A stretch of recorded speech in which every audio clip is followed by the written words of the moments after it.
And welcome back to لیکن ہمارے ساتھ موجود ہیں سلیم سیف اللہ صاحب, ہمارے ساتھ موجود ہیں خواجہ آصف صاحب اور ہمارے ساتھ موجود ہیں Nazir Naji Sahab. And we have a surprise guest, we have Hussain Haqqani Sahab, خود former ambassador to the US for Pakistan. بہت شکریہ حسین حقانی صاحب. وی ہوپنگ کہ اسما سے بات ہو جائے, لیکن تھینک یو فار جوائننگ اس.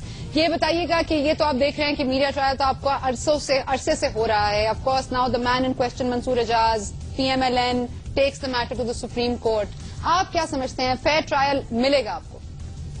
دیکھیے, سپریم کورٹ میں تو میری نمائندگی آسما جہانگیر صاحبہ نے کرنے کا عزم کر لیا ہے. انشاءاللہ تعالی قانونی دلائل وہ دیں گی. بہتر میرے لیے یہی ہے کہ میں قانونی مسائل اپنے وکیل کے لیے چھوڑ دوں. میں پارلیمانی کمیٹی کے سامنے پیش ہوں گا, تمام حقائق ان کے سامنے رکھوں گا اور عوام سے پاکستان کے صرف یہی کہوں گا کہ اصول ہمارے معاشرے کا یہ ہونا چاہیے کہ کسی بھی شخص پر اس وقت تک الزام کو قبول نہ کیا جائے جب تک اس کے بارے میں ثبوت پیش نہ ہو جائیں. عدالت اور پارلیمانی کمیٹی دونوں کے سامنے حقائق آئیں گے. اب رہ گیا سوال جو بعض لوگ اٹھا رہے ہیں کہ حقانی صاحب نے استعفیٰ کیوں دے دیا. دیکھیے, پاکستان کو امریکہ میں ایک مؤثر سفیر کی ضرورت ہے. اگر آپ کے سفیر کے بارے میں روز شام کو پاکستان کے ٹیلی ویژن کے اوپر تقریریں ہو رہی ہوں اور تنقید ہو رہی ہو تو وہ مؤثر سفیر نہیں رہتا. میں جتنے عرصے پاکستان کا سفیر رہا, مؤثر سفیر رہا. تو اسی وجہ سے میں نے وزیر اعظم کو 16 نومبر کو کہا کہ دیکھیے یہ بحث شروع ہو چکی ہے, اس کی تحقیقات کرائیے. جب تک یہ تحقیقات ختم ہوگی, اور دنیا میں کہیں ایسا نہیں ہوتا کہ ایک فرد کے الزام کے بعد, آپ نے واٹر گیٹ کا حوالہ دیا, 1.5 سال تک اس کی خبریں تھوڑے تھوڑے وقفے کے ساتھ آتی رہیں, تحقیقات ہوتی رہیں. یہ نہیں ہوا کہ ایک آدمی الزام لگا دے اور جس مضمون میں اس میں مجھ پر تو نہیں, مطلب حکومت پاکستان پر یہ میمو کا الزام لگایا, اس میں پاکستان کے قومی اداروں پر, پاکستان کی فوج پر, پاکستان کی ISI پر بڑے شدید الزامات لگائے ہیں. اور لوگ اس بات کو سمجھ نہیں رہے کہ اس کے ایک الزام کو درست ماننے کا مطلب یہ ہے کہ اس آدمی کو آپ ثقہ سمجھ رہے ہیں اور اس لیے اس کے دوسرے الزامات کے لیے راستہ ہموار کر رہے ہیں. یہ بہت گہرا مسئلہ ہے جس سے پاکستان کو نقصان ہو سکتا ہے. میں نے اپنے آپ کو منصب سے اس لیے ہٹا دیا تاکہ میرا منصب اس مسئلے کے حل کی راہ میں رکاوٹ نہ بنے. مجھے نوکری عزیز نہیں ہے, پاکستان عزیز ہے اور پاکستان کی جمہوریت عزیز ہے. یہ بتائیے گا, پاکستان عزیز ہے اور پاکستان کی جمہوریت عزیز ہے. حسین حقانی صاحب, یہ آپ کہہ رہے ہیں, ہر عرصے سے کہہ رہے ہیں اور ہر بار کہا ہے آپ نے اور ہر بار کہیں گے, امید یہی کی جاتی ہے. لیکن یہ بار بار جو میمو کا تذکرہ ہے اور اب میمو کے جو کانٹینٹس ہیں, کہا جاتا ہے ٹریزنس بھی ہیں, خود مختاری, جو پاکستان کی خود مختاری ہے اس کا سودا ہے. یہ میمو کی اوتھینٹسٹی سپریم کورٹ پروو کرے گا, لیکن آپ سمجھتے ہیں کہ جو میمو کے کانٹینٹس ہیں وہ ہماری خود مختاری کا سودا ہیں؟ دیکھیے, پہلی بات تو یہ ہے کہ میمو کے بارے میں یہ سمجھ لیجئے کہ اب تک جو بات ثابت ہوئی ہے وہ یہ کہ ایک امریکی شہری نے ایک اور امریکی شہری کے توسط سے ایک تیسرے امریکی شہری کو ایک میمو بھیجا اور اس کے بعد اس نے ایک مضمون لکھا اور کہا کہ مجھ سے یہ میمو لکھنے کو فلاں فلاں نے کہا تھا. اس نے بھی یہ نہیں کہا کہ میمو اس کو لکھ کر دیا گیا. اب پہلی بات یہ ہے کہ یہ ثابت کرنا تو اس کا کام ہے نا کہ اس کو میمو لکھنے کو دیا گیا تھا یا کہا گیا تھا, اور اس نے تو امریکہ کے قانون کے مطابق تو ٹریزن نہیں کیا.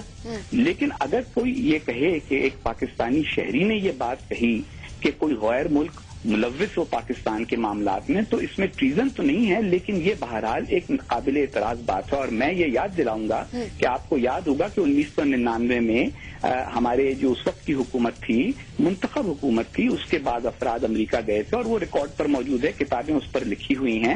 اور مجھے یقین ہے کہ اگر کوئی سمجھدار آدمی سپریم کورٹ میں کھڑا ہوگا تو سپریم کورٹ اس کو بھی انصاف دے گا کہ ان لوگوں کا بھی نوٹس لیا جائے جو اس وقت گئے تھے امریکہ کے اہلکاروں کے پاس کہ بھئی ہماری حکومت کو فوجی بغاوت سے بچاؤ. اور اس وقت آپ کو پتہ ہے تھوڑے عرصے کے بعد پرویز مشرف صاحب نے کو ڈیٹا کر دیا تھا. لیکن اس وقت نہ کو کی فضا تھی, نہ کوئی ایسی بات تھی. اگر آپ کو یاد ہو, آپ اپنے شو کے لیے تھوڑی سی ریسرچ کیجئے. 2 مئی کے فوراً بعد میں روزانہ کم از کم 4 امریکی ٹیلی ویژن اسٹیشنوں پر پاکستان کی مسلح افواج اور ISI کا دفاع کر رہا تھا. اور یہ وہ وقت تھا جب منصور اعجاز ہر ٹیلی ویژن اسٹیشن پر امریکہ کے آ کر پاکستان کی مسلح افواج اور ISI کی کردار کشی کر رہے تھے. اب کوئی یہ مجھے سمجھائے کہ وہ جو کردار کشی کرنے والا ہے وہ اچانک ہماری قوم کا ہیرو کیوں بن گیا ہے, اور جو آدمی پاکستانی مسلح افواج اور پاکستان کی انٹیلیجنس ادارے کا دفاع کر رہا تھا 2 مئی کے بعد، وہ اچانک ماتون اور متوب کیوں ہو گیا ہے، اس بات پر قوم غور کرے اور اس بات کو سمجھنے کی کوشش کرے کہ منصور اعجاز کے پیچھے کون سے ہاتھ کام کر رہے ہیں۔ منصور اعجاز تو ملک سے باہر بیٹھا ہے، حسین حقانی تو جہاز پر بیٹھا اور واشنگٹن سے اسلام آباد پہنچ گیا کہ میں اپنی ہی سرزمین پر آؤں گا اور اپنی ہی سرزمین پر اپنا دفاع کروں گا۔ وہ باہر سے بیٹھا شوشے چھوڑتا رہتا ہے، ہمارا میڈیا ان شوشوں کو اٹھاتا رہتا ہے اور کچھ لوگ ان شوشوں کی بنیاد پر قوم کو اضطراب میں مبتلا کرتے رہتے ہیں۔ اب تک اس ایک آدمی کے علاوہ کوئی شہادت نہیں ہے، کسی نے یہ نہیں کہا کہ یہ میمو صدر ہزاری سے آیا، حسین حقانی سے آیا، نہ ایڈمرل ملن نے، نہ جونز نے، نہ کسی نے۔ نہیں، بٹ حقانی صاحب آئی بیگ ٹو ڈیفر کہ منصور اعجاز تو جو کرتا ہے وہ کرتا ہے، ہمارا میڈیا اس کو اٹھاتا ہے، مجھ سمیت ہم لوگوں نے اس کا انٹرویو بھی کیا ہے، وہ آئے بھی اور ان کی یہ پوری ایک سنسنی پھیلی رہی، وہ بات ٹھیک ہے، لیکن اس کے بعد کس نے یہ ایشو اٹھایا؟ آپ بتائیے کہ جنرل پاشا ملے، اس سے 4 گھنٹے کی ملاقات کی، ان کے پاس ثبوت ہیں، یہ بات تو ہمیں بتائی جاتی ہے، یہ بات سچ ہے۔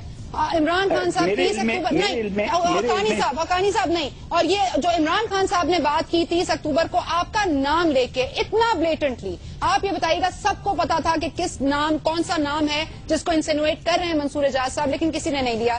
He took that name and there was no response from your government, no response from the Pakistan People's Party and no rebuttal. And آپ بتائیے کہ اگر یہ اخبار میں مضمون شائع ہوتا ہے، اس پر آپ لوگوں نے اب تک کوئی ایکشن کیوں نہیں لیا؟ اس کا جواب سن لیجئے کہ اخبار میں مضمون کے اوپر ایکشن کا مسئلہ یہ تھا کہ اخبار میں مضمون میں کوئی نام نہیں تھا، صرف حکومت پاکستان کا ذکر تھا۔ حکومت پاکستان کی جانب سے مقدمہ کرنے کی صورت میں یہ مسئلہ پیدا ہوتا کہ اس مضمون کے جو باقی کنٹینٹس ہیں وہ بھی امریکہ کی یا برطانیہ کی عدالت میں ڈسکس ہوتے، ہم وہ نہیں چاہتے تھے۔ اب جبکہ میں سفیر نہیں رہا اور میری کوئی سرکاری پوزیشن نہیں رہی تو اور انہوں نے میرا نام بھی لے دیا ہے، اور اگر آپ غور کریں تو انہوں نے ٹیوزڈے کو میرا نام لیا پہلی بار، جیسے ہی انہوں نے میرا نام لیا میرا لیگل لوکس اسٹینڈ قائم ہو گیا کہ میں ان کو چیلنج کر سکوں۔ تو اپنا نام جیسے ہی میرا لیا گیا اس کے بعد اب میں اپنے آپ کو بطور فرد ڈیفینڈ کر سکتا ہوں، اور بطور فرد ڈیفینڈ کرنے میں انشاءاللہ تعالی میں کوئی ایسی کیفیت پیدا نہیں ہونے دوں گا جس میں پاکستان کی مسلح افواج یا پاکستان کے قومی اداروں کے کردار پر عدالت میں کوئی ایسی بحث چھڑ جائے جس سے پاکستان کو نقصان پہنچے۔ لیکن اگر حکومت پاکستان چیلنج کرتی تو پھر وہ بحث اوائڈ کرنا ناممکن ہوتا۔ آپ اگری کریں گے خواجہ آصف صاحب؟ سنا ایک تو یہ بات جو پہلے کہ جی یہ میمو جو ہے وہ امبیسڈر خود بھی ڈلیور کر سکتے تھے، دیکھیں یہ آفیشیل چینل تو یہ ایسے کانٹینٹس کے لیے استعمال نہیں ہو سکتا، جو مندرجات ہیں ان میمو کے اس سے آفیشیل چینل ڈیفینیٹلی استعمال نہیں ہو سکتا، ایک تو یہ بات ہے۔ دوسری بات حقانی صاحب نے فرمایا کہ وہ مؤثر سفیر رہنا چاہتے تھے۔ حقانی صاحب ہر دور میں مؤثر رہے ہیں، چاہے وہ جنرل ضیاء صاحب کا دور تھا، چاہے وہ IGI کا دور تھا، پیپلز پارٹی کا دور تھا، ہر دور میں مؤثر رہے ہیں، بڑے بڑے ادوار اور بڑے بڑے موسم دیکھے ہیں انہوں نے، میں ان کے مؤثر ہونے سے واقعی انکار نہیں کر سکتا۔ دوسرا انہوں نے ابھی جو وش کیا ہے بریک کے اندر، جس طرح انہوں نے انٹری دی ہے کہ ایک غدار کا پنجاب کے لوگوں کو جو ہے سلام پہنچے، میرا خیال ہے کہ اتنا پروکیل نہیں ہونا چاہیے۔